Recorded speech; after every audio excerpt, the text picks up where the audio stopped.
Monsieur Dessiès, vous avez la parole. Oui, j'arrive. Oui, mais je suis pour mes... C'est bien parce que je vous aime beaucoup, hein, monsieur Dessiès. Bon, ok. Oui, le fait que des organismes de gestion du parc régional, que l'organisme de gestion du parc régional établisse lui-même ses obligations est une anomalie au pays de Montesquieu, voire des descendants de la civilisation romaine, qui, eux, ont inventé la séparation des pouvoirs entre celui qui prescrit, celui qui exécute, voire celui qui paye. Il est de notoriété que les parcs régionaux, et celui de Chartreuse ne fait pas exception, dépensaient l'essentiel de leur budget en dépenses de fonctionnement, à la limite en études d'ingénierie. Il semblerait que la région Aura ait commencé à peser pour qu'au moins sa contribution soit affectée à des dépenses matérielles.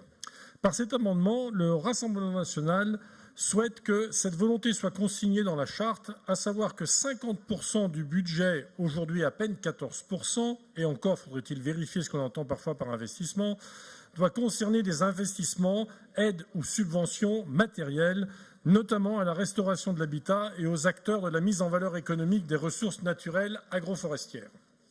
Dans ce cas, le cas du PNR de Chartreuse, par exemple, en 2017, j'en suis administrateur au titre des organismes extérieurs, seuls sur 3,5 millions de budget, 30 000 € avaient été affectés à la rénovation de l'habitat. Des modifications en ce sens nous amèneraient à reconsidérer notre prévention à l'égard des parcs régionaux et notre vote traditionnellement négatif pour des raisons de bonne utilisation des deniers publics et non pour absence de conscience environnementale. Au RN, voyez-vous, on ne triche pas. En conséquence, nous proposons la modification du point 1.1 du gras du rapport par l'ajout à la fin des termes sous réserve de la mise en œuvre de l'obligation de dépenses d'investissement matériel à concurrence de 50% du budget annuel sur des projets choisis en concertation avec la région, suivant sa politique des territoires et des recommandations du STRADET. Voilà, l'histoire d'être cohérent avec soi-même.